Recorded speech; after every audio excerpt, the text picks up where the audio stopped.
که تاسې په ژوند کې خوشحالي غواړئ، تاسې په ژوند کې ویره نه غواړئ، ژړا نه غواړئ، که تاسې غواړئ چې زموږ هر چا سره تعلقات روغ پاتې شي،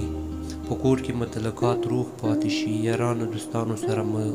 تعلقات روغ پاتې شي، خپلوانو سره مو رشتې قایمې پاتې شي، سیالانو سره سیال شم، خلکو په جامو یو تور داغ نشم، خپل کور والا ته یو پیغور جوړ نشم، خپل مور پلار ته یو پیغور جوړ نشم.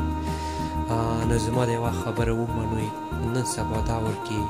چا ته زړه مه ورکوئ، نن سبا دا ور کې چا سره دومره مینه مه کوئ چې هغه نه بغیر تاسې ژوند نه تېرېږي، هغه نه بغیر ته نیمګړی وي. ځکه چې هغه سړی ته په ژوند کې وبایلې، هغه سړی تا ژوند نه لاړ شي، نو تا ته ډېر مشکلات مخې ته راتلی شي، تا به خپلوانو سره رشتې پاتې نه شي، یارانو سره به د یارۍ پاتې نه شي، د هر چا په جامو به یو تور داغ جوړ شي. ځکه درته وایم چې چا سره دومره مینه مه کوئ چې بېله